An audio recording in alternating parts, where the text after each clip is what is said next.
quiero utilizar el modelo que usó Eli ayer. Estaba diciendo que una de las ventajas de no ser de las primeras que presentan es que ya ¿no?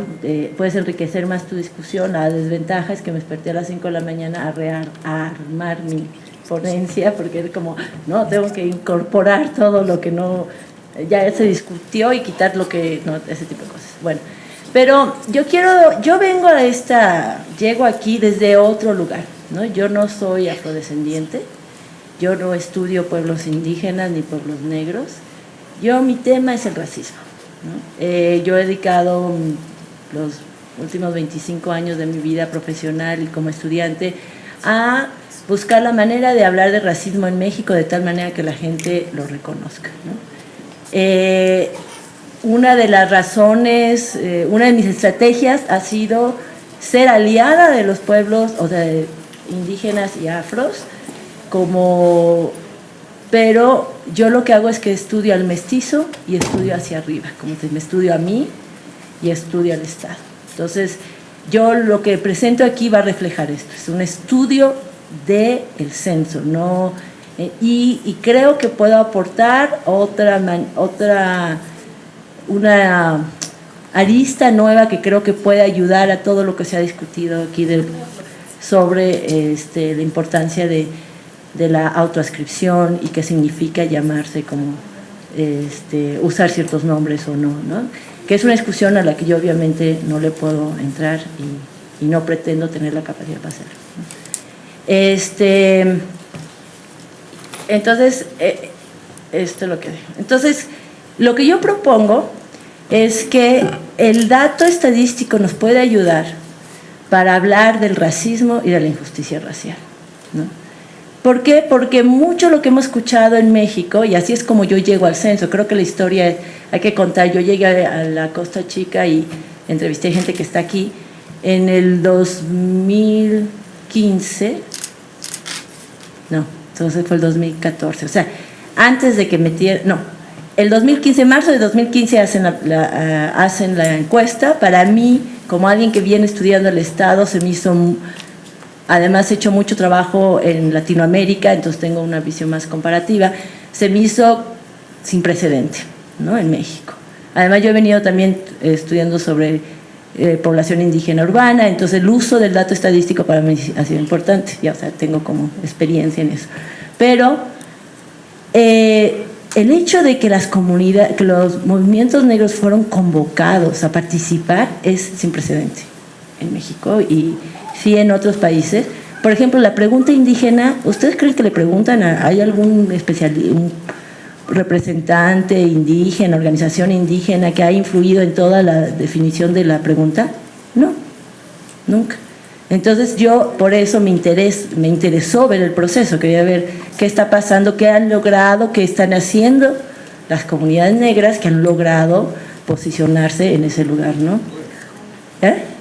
Bueno, entonces sí llego, ¿no? Pero no puedo llegar en marzo porque estoy trabajando, ¿no? Entonces ya no llego a hacer lo que Beatriz hizo, ¿no? Que fue seguir la encuesta, que por eso me dio mucho gusto que haya ido antes que yo, porque ya dio un poco de la etnografía del proceso, porque soy etnógrafa, que esa es la otra, yo no soy cuantitativa, pero la necesidad de estudiar racismo me ha llevado a tener que tener este diálogo, ¿no?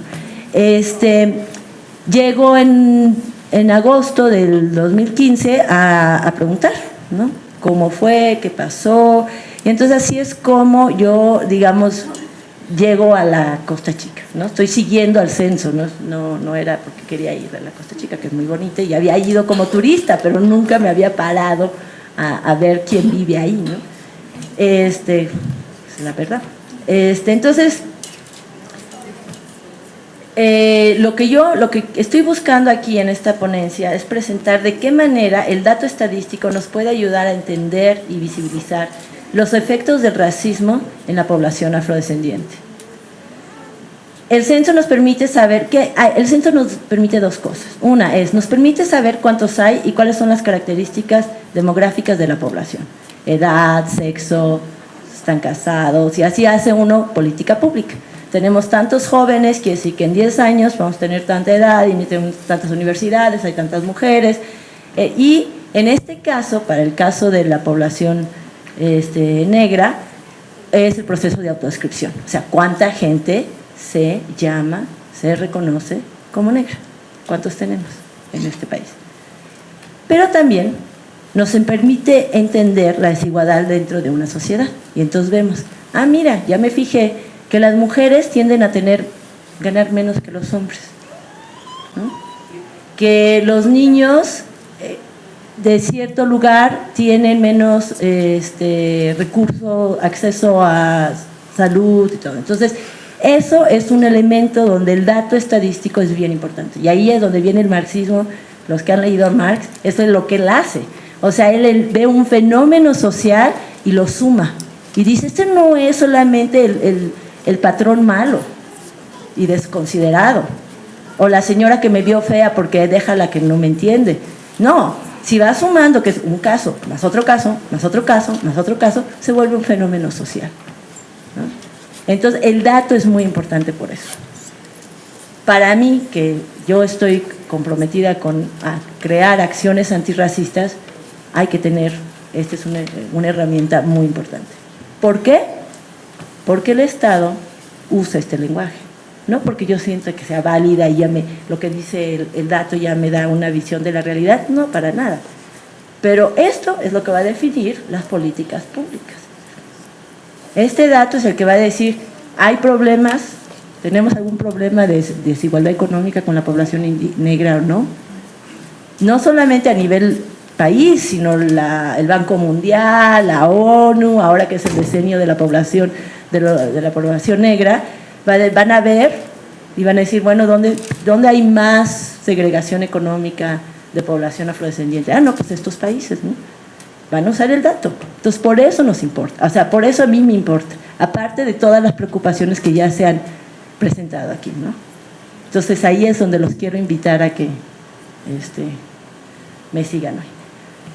Entonces, voy a poner un poquito el contexto, el desarrollo de las estadísticas etnorraciales en América Latina.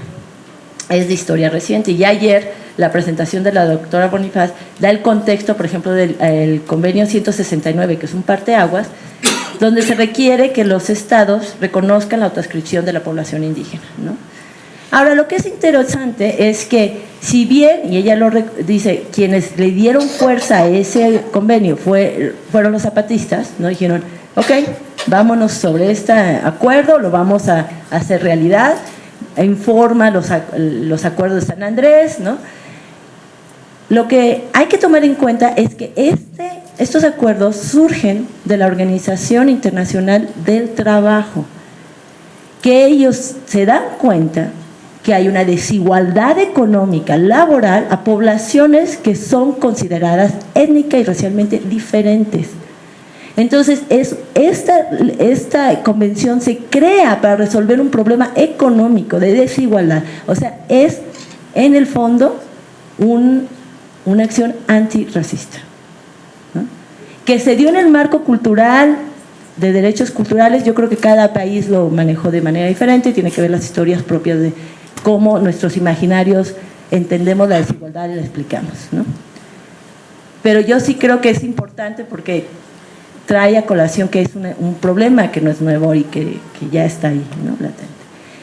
Por ejemplo, ya el contexto y esto que tiene como resultado que para el 2010, con excepción de la República Dominicana, todos los países en América Latina contaban con una pregunta racial étnica en sus censos. En México tenemos la indígena, pero teníamos la afrodescendiente.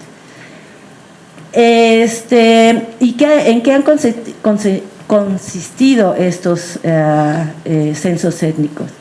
Es que ha habido un énfasis, el énfasis ha sido con la población indígena y negra. Los blancos y los mestizos, con algunas excepciones, siguen siendo identidades no reconocidas. Esto porque creo, como se explica, es que se está usando como una herramienta para la atención de grupos vulnerables y la lucha contra la discriminación.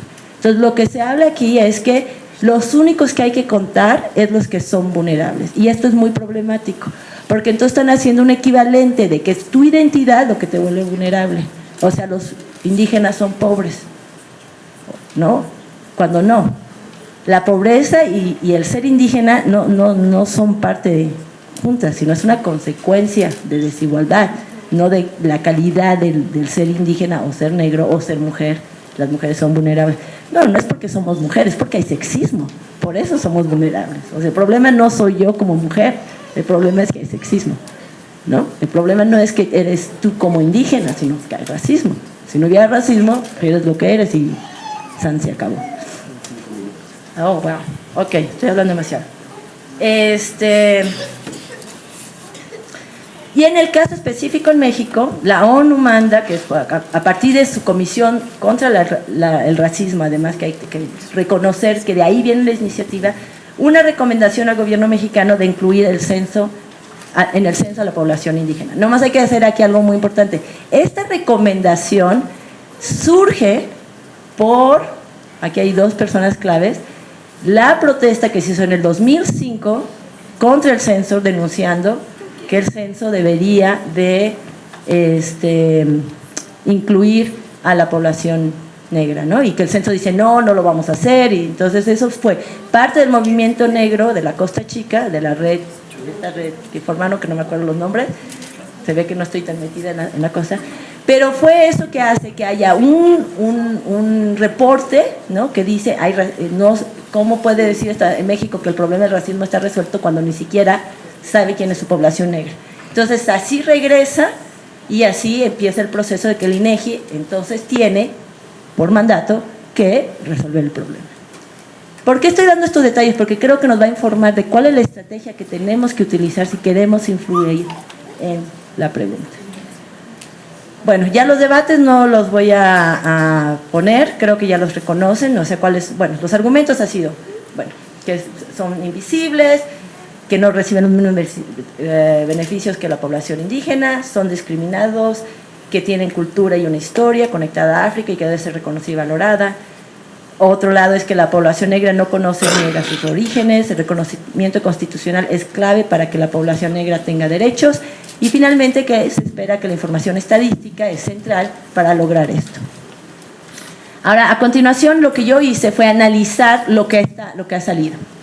Entonces analizo la encuesta intercensal, los datos en sí, un estudio que sale en el octubre del 2016 por la Comisión Nacional de Derechos Humanos, y el estudio que acaba de salir en marzo, que es una combinación con Comisión Nacional de Derechos Humanos, INEGI y CONAPRED.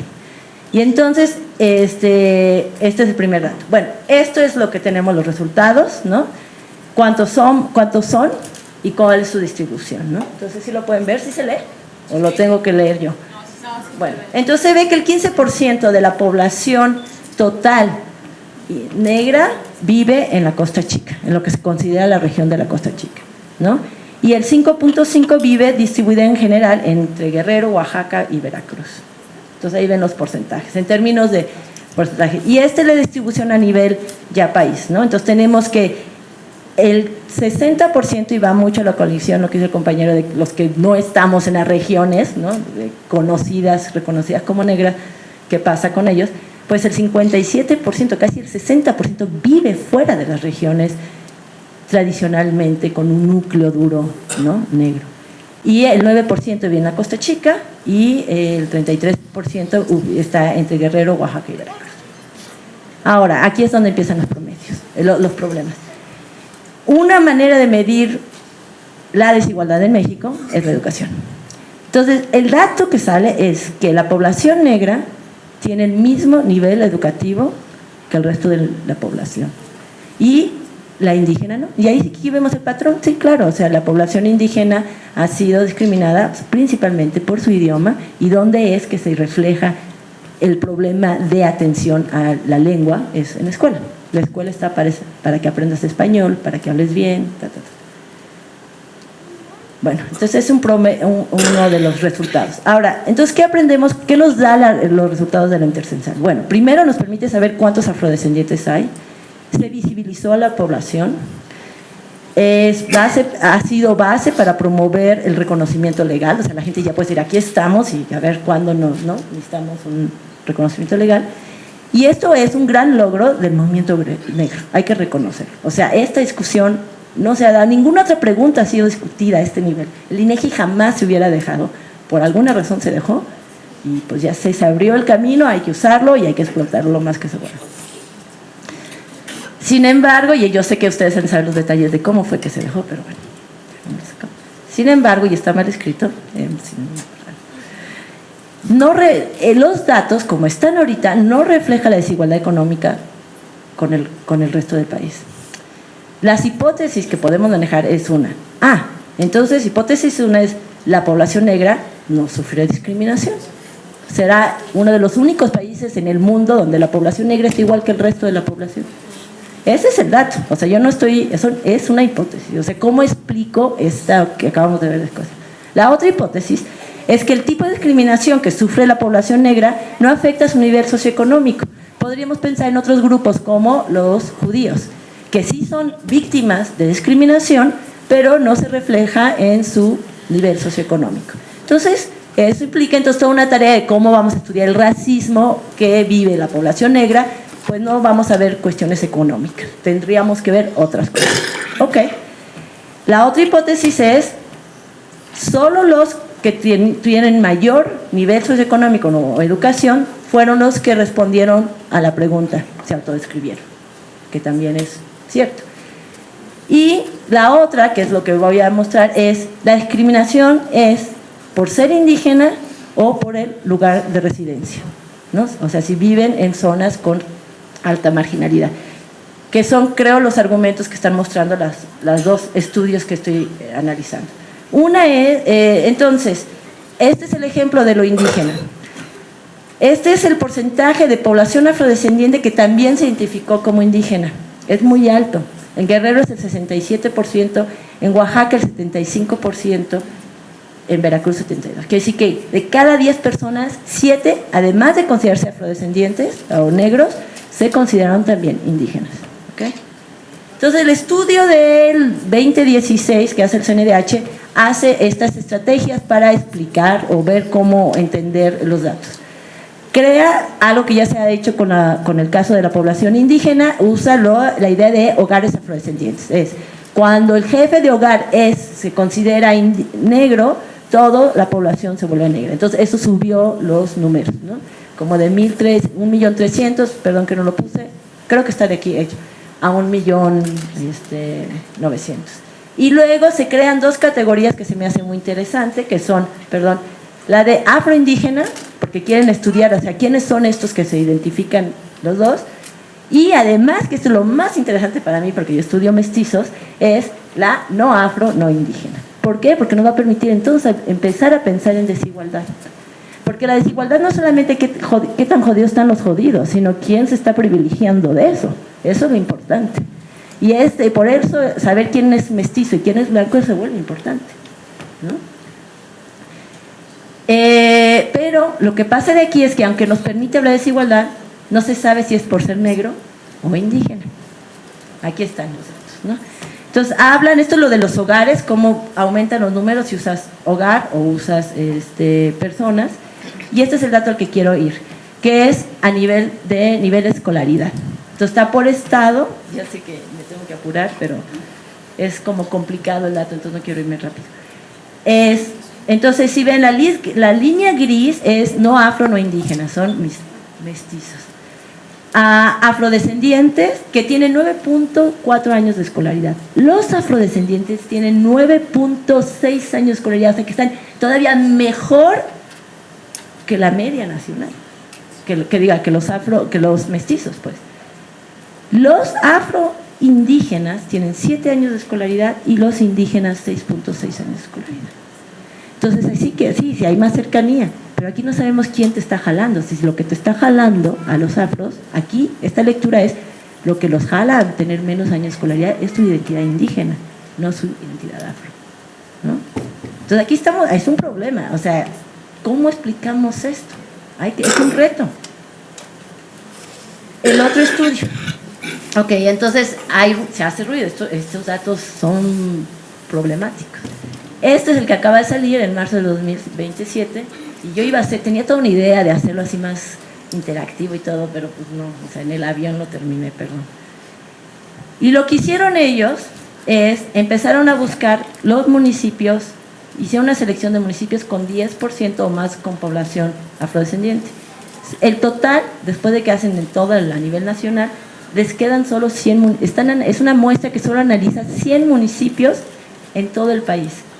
Para que se den una cuenta de lo mínimo que es eso, Oaxaca solito tiene más de 500 municipios. 570. Entonces imagínense, o sea, esta muestra está trabajando solo con 100 municipios. O sea, quiere decir que solo pudieron demostrar más pobreza pobreza en población afrodescendiente solo en 100 municipios. O sea, algo está mal. Están hablando del 18, solo el 18% del total de la población afrodescendiente, y que además es el 0.18% de la población nacional.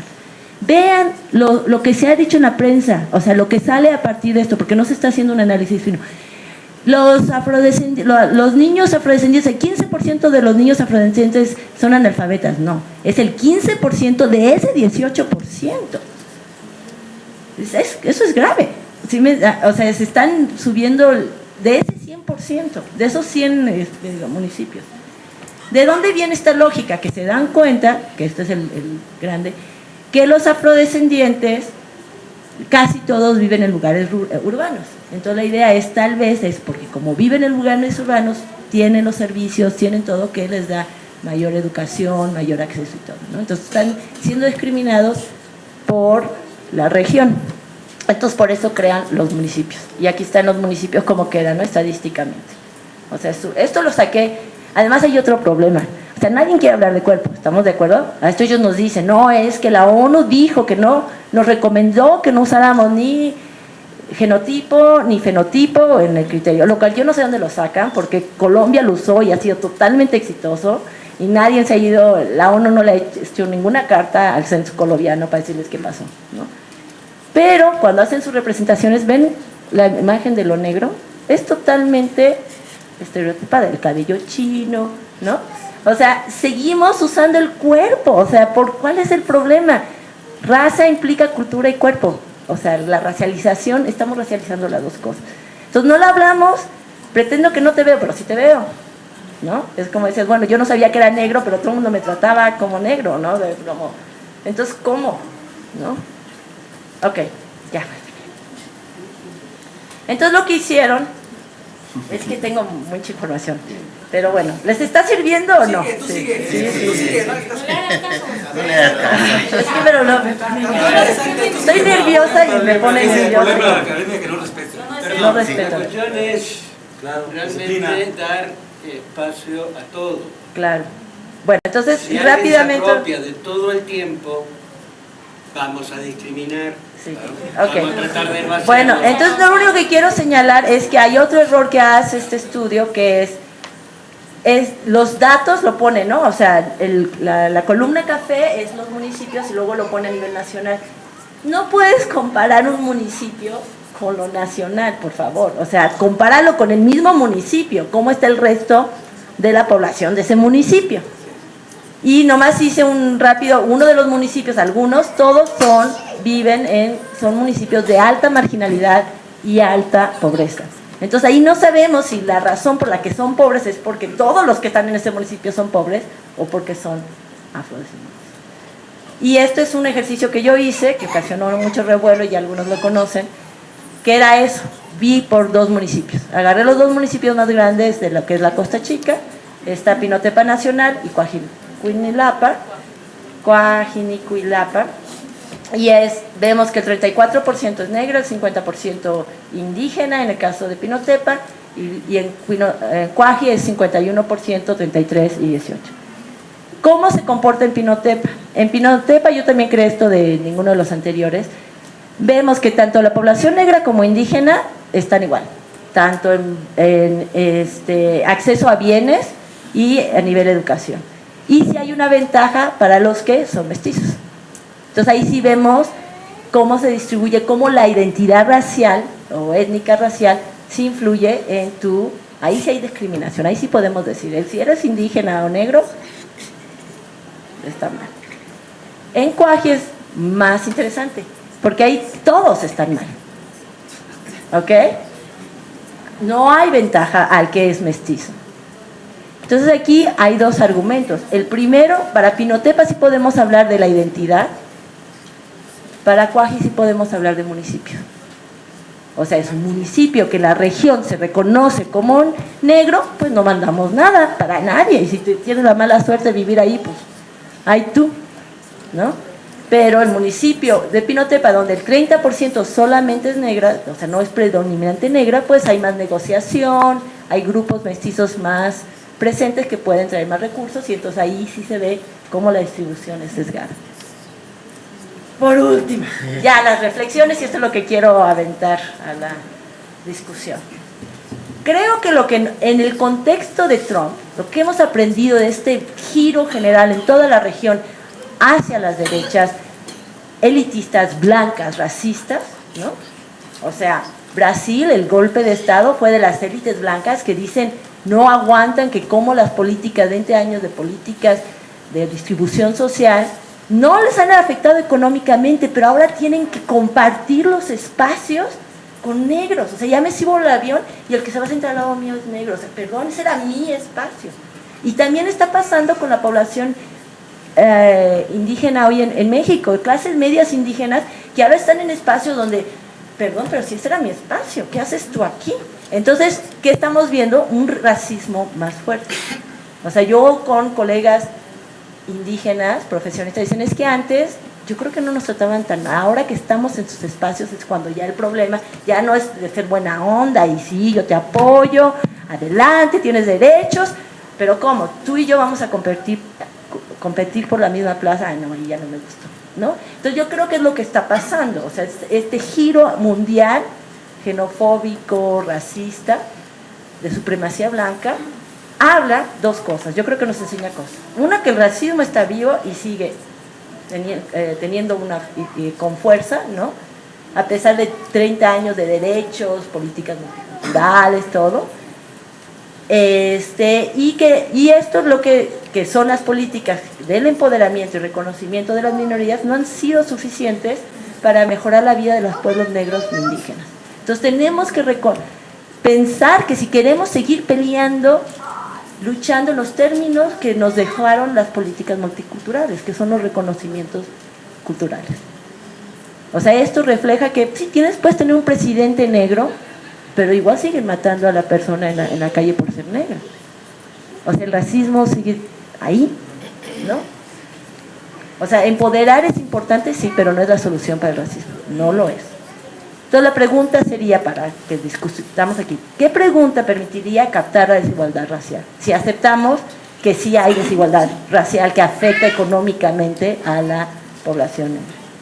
¿De qué manera el hablar de injusticia racial y no solo de derechos cambiaría los términos de la discusión? O sea, cuando pensemos en la pregunta, no solamente es preguntar cómo nos queremos nombrar, sino qué es lo que tenemos que señalar, qué es lo que se tiene que contar, qué es lo que queremos representar y cuál sería la estrategia necesaria para hacer esto. Muchas gracias. Bien.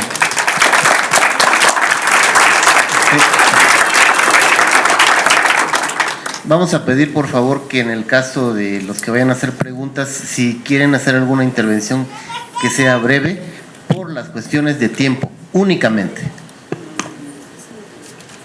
Nemesio.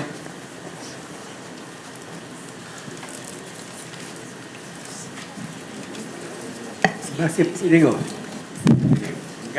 por tu exposición. Pero, y en términos de preguntas, digo, tú las planteas. Pero sí lo que me preocupa un poco cómo se deslindan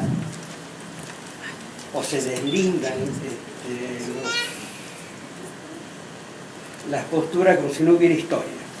Cuando digo historia, el 169, si bien lo hace, lo saca la OIT. Esto empieza en el proceso de la Guerra Fría. Entonces, empieza con el grupo de trabajo por asuntos indígenas de Naciones Unidas. Y este grupo de trabajo tiene que ver mucho un guatemalteco, Augusto Güelles Díaz, brillante, que es el que hace la primera, o diseña la primera constitución guatemalteca incluyendo a la población indígena de Guatemala. Tiene que salir después del golpe de Arben, etc. Pero es el que arma, y es el que arma realmente lo que se llama el informe Cobo. Lo firma Cobo, con el que lo hizo de Augusto Güemes el día. Y él es el que establece la estrategia. Y el único espacio, y en este contexto de la Guerra Fría al interior de Naciones Unidas, logra que el único espacio fuera reformar el 107. Entonces, en vez así de que, ay, sí, algún día hacía la OIT y el 169 y no pasó nada, no, cuidado. Y el contexto de la Guerra Fría es sumamente importante. Antes. Y ahora tú me planteas la cuestión del efecto Trump. No es el efecto Trump, perdón. El efecto Trump es de una sociedad que ya es hegemónica, que era capacidad de hegemonizar y por lo tanto externalizar su estructura económica al resto del mundo, que empieza a acabarse. Entonces, esta es una manifestación de un proceso social que está en quiebra. Tanto decir que fragmenta en dos el imperio. Digo, la situación Trump es la caída del muro de Berlín, es su equivalente. Y ese contexto, y creo que casualmente para tratar este tipo de planteos desde ese ángulo, no podemos olvidarnos. Es fundamental, porque si no, no podemos entender qué es lo que está ocurriendo. Muy bien. ¿Alguna otra pregunta o intervención? Este compañero, Colombia. Muchas gracias por la presentación, muy interesante. Yo tenía otra hipótesis viendo los datos, Pues adelante. que sería como los problemas de medición, Claro. ¿no? O sea, Ese es el principio central. Claro, sí, o sea, además lo digo como por el título, ¿no? Como, ¿y qué tal que la medición no refleje, ¿no?, lo que está ahí? Por varias razones. Uno, porque es una encuesta, ¿no? Y creo que ese podría ser como un elemento interesante para la conversación futura. O sea, exigir que no se hagan más encuestas, porque los problemas inferenciales son muy complicados, sobre todo si se mira la unidad básica de medida. Estoy seguro que conoces los census tracts, ¿no? Del censo de Estados Unidos, son infinitamente menores en tamaño que las unidades básicas de medida. Entonces, por estadística básica, la extrapolación tiene muchos problemas y el INEGI no habla de eso, ¿no? Y entonces, cuando se trata de extrapolar de una forma estadísticamente significativa esas diferencias entre lo indígena y lo no indígena, ahí hay unos errores estadísticos enormes, ¿no?, que habría que mirar. Entonces, bueno, la pregunta es un poco, ¿cómo ves el problema de la medición como una hipótesis debajo de esas? Sí, a ver, vamos. Por allá atrás hay una pregunta. ¿Sí?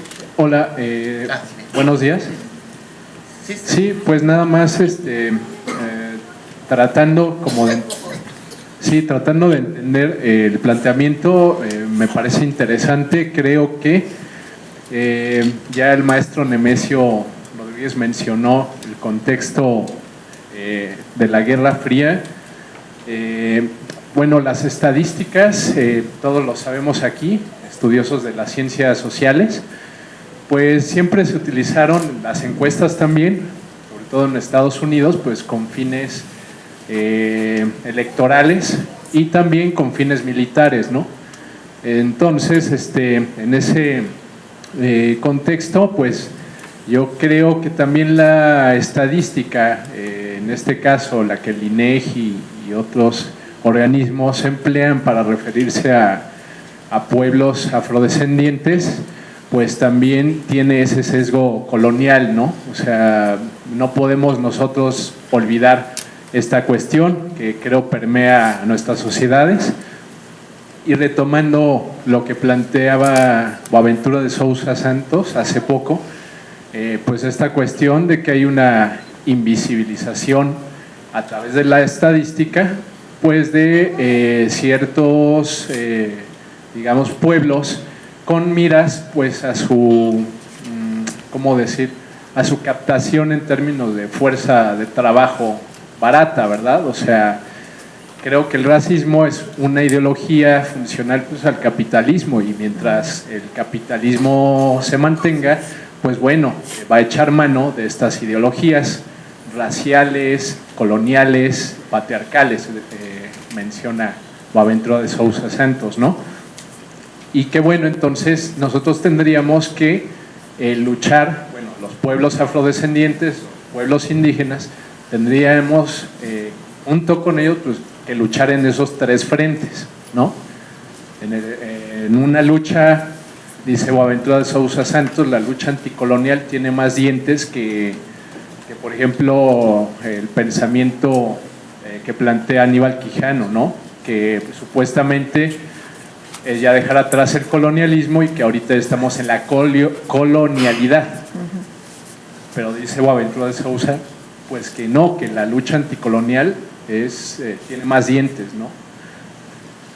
Y bueno, otra vez la estadística pues utilizada por las élites pues sirve para esto, para ocultar, ¿no?, a ciertas poblaciones que no les son afines, ¿no?, en términos de pensamiento, de epístemes, todo esto, ¿no? Bueno, sería todo. Gracias. Sí. Compañero, ¿tiene otra pregunta? Sí, bien, continuando con lo que decía el compañero, bueno, muchas gracias. Comenzó diciendo que iba a hablar un poco sobre el censo, y pensando en estas preguntas con las que termina como reflexión final, yo me preguntaba si realmente el objetivo del censo, pensado así desde el Estado y a través del INEGI, realmente tiene pensado o tiene como objetivo final estas preguntas que se hacen, porque si son otros sus objetivos, si son otros fines los que persigue, me parece como muy complicado realmente que se puedan siquiera plantear estas preguntas.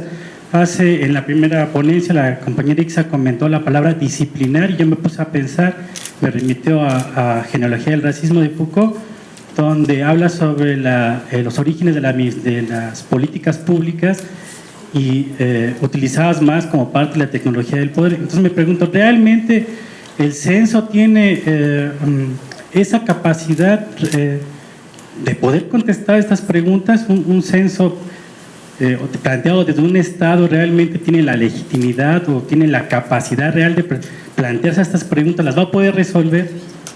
¿O no son los fines que persigue, son otros? Bien. Si no hay más preguntas, compañero. Sí, usted. Muchas gracias por la ponencia, y sobre todo muchas gracias por volver a poner en la mesa la cuestión del color, la cuestión del fenotipo, porque a veces pareciera que lo afrodescendiente solamente se analiza a partir de la cultura, de la tradición, y yo me pongo a pensar, bueno, ¿por qué en los programas pilotos siempre son en los mismos lugares? Obviamente porque hay una lectura de color, una lectura de fenotipo, obviamente. Y esto me lleva a una pregunta, la pregunta de la autoadscripción. A mí se me hace súper complicado. O sea, yo me puedo autoadscribir como lo que yo quiera, si leo lo suficiente y tengo conciencia de lo que sea. O sea, es una pregunta que siempre me ha llamado mucho la atención. ¿A partir de qué se genera? Si realmente es válida, si realmente se puede, si realmente podemos medir algo con esa pregunta. Yo me puedo escribir como lo que a mí se me dé la gana. Ese es un problema que yo siento. Gracias. Bien. Entonces, damos paso a la compañera para que nomás responda las para preguntas. cambiar el orden de las cosas. Voy a empezar con el último compañero.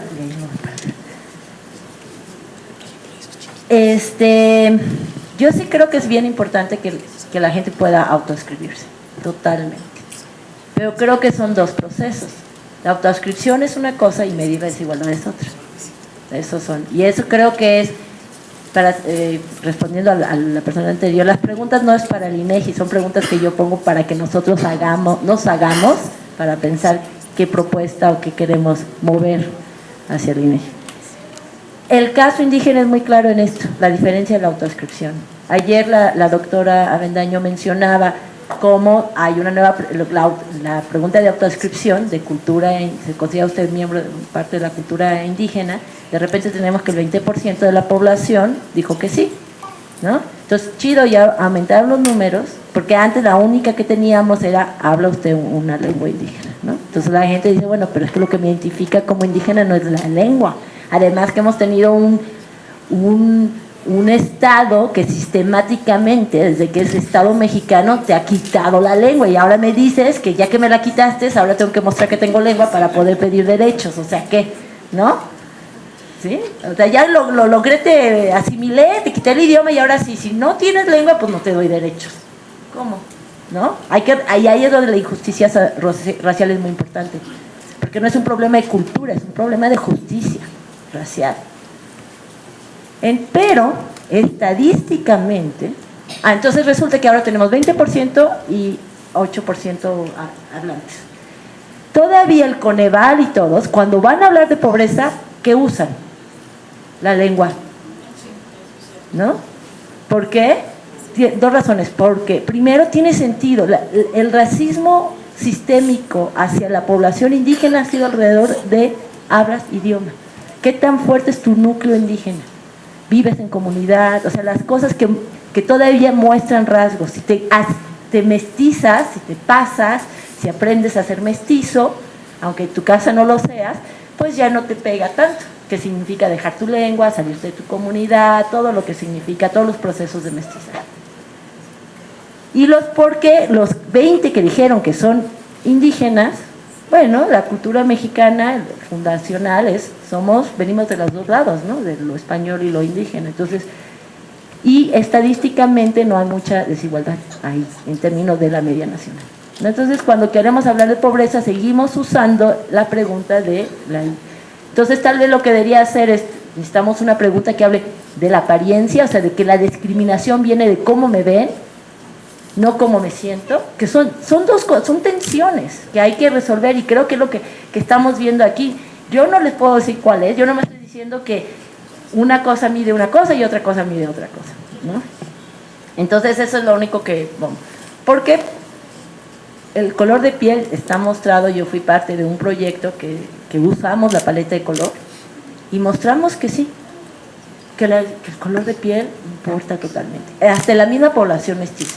Si eres mestizo de color de piel oscura, te va peor, tienes 3 años menos de escolaridad que un mestizo de color de piel clara. O sea, y en la población indígena también. Eres indígena de color de piel clara, tienes 2 años más de educación que un indígena con color de piel oscura. ¿Por qué? Porque el racismo así se fundó. O sea, la población negra, lo que hizo, el esclavismo ya existía antes de la historia del esclavismo transatlántico. Pero donde se creó un proceso racial es que se dijo, es la característica física de esta población, que es negra, justifica que sean esclavos. Porque antes, como existía el esclavismo, era un estado social. Tú eras esclavo y podías ser libre, ¿no? Eras esclavo porque podías comprar tu libertad. En cambio, el racismo justifica el cuerpo de lo negro como eso, por eso eres esclavo. No es una situación social, es una situación que se te interioriza en tu cuerpo. Entonces, y así es, o sea, veamos las castas, todo. O sea, ser negro no está chido, color de piel, ¿no? Entonces, tal vez tenemos que medir eso, porque tiene un efecto en la vida, las posibilidades de una vida digna de la gente, o sea, sí lo tiene. ¿Cómo lo vamos a hacer y qué es problemático? Sí. Y yo entiendo los miedos totalmente. La eugenesia, el racismo científico, todo eso, pero hay que entrarle a la discusión, porque no por tenerle miedo, entonces no vamos, ¿no? Mejor le ponen con dedito. Entonces, sí, yo estoy de acuerdo que las estadísticas son coloniales, están hechas, por eso tienen nombre de Estado. Es la manera que el Estado tiene que saber, viene desde la colonia, quiero saber cuántas vacas, cuánta gente, cuántos tengo para que sean mi ejército, cuántos, ¿no? Es contar, ¿no?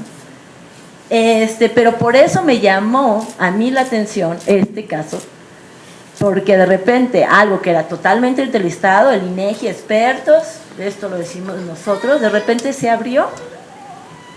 Por eso me llamó la atención, porque va contra la narrativa de cómo se discute lo estadístico, ¿no?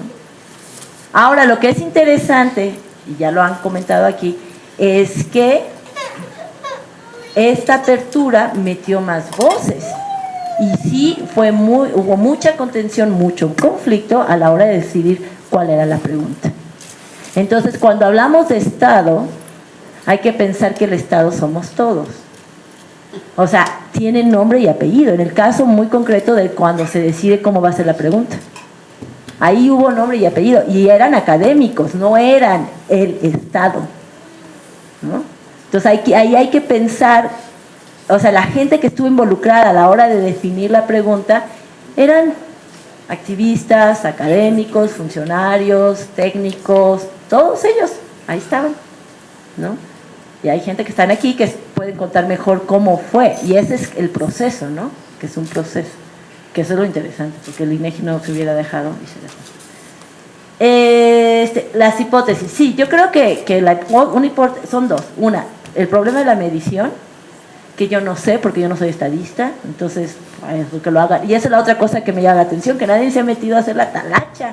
¿Dónde están nuestros estadistas? ¿No? O sea, deberían de estar revisándole, decir tiene validez estadística, que nos está indicando, que también habla de que hay un nivel de esto, están hablando de que la academia, no, hay un nivel académico, que es este control, el que tiene peso, y ¿no? Los economistas,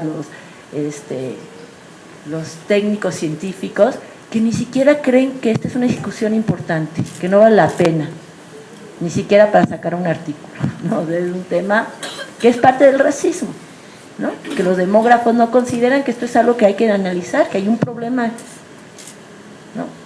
Que dentro de la misma academia hay élites, ¿no? Y hay cosas que son ridicules y otras no. Y la otra que no puse es, tal vez la pregunta está mal. Esa es la otra hipótesis. Esa es muy difícil de medir, esa no la puedes medir midiendo los datos que la pregunta te da. Eso tienes que hacer pilotajes, o sea, otras cosas para medir la pregunta. Pero eso ya no es tarea mía. Bueno, puedo ayudar a que se dé la iniciativa, pero yo soy etnógrafa, no soy estadista. Yo estoy totalmente de acuerdo. Cuando digo efecto Trump era nomás para que todos están, ¿no? De repente, porque sí, nosotros entendemos, yo estoy de acuerdo. Lo que es interesante es que por qué esta crisis económica, la pobreza de la población blanca de Estados Unidos, como la resuelven es hacer alianza con la persona que los oprime. O sea, Trump representa todo lo malo, lo que ha empobrecido a la población blanca y a todos los demás. Lo que es interesante es por qué la alianza racial se vuelve más importante que una alianza de clase, por ejemplo, ¿no?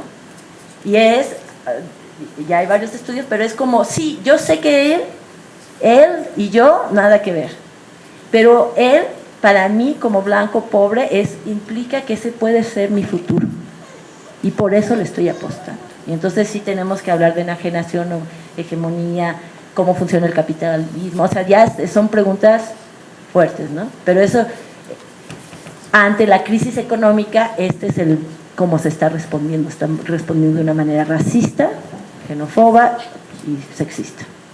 Y entonces hay que poner atención. Ya, creo que eso es todo. Gracias.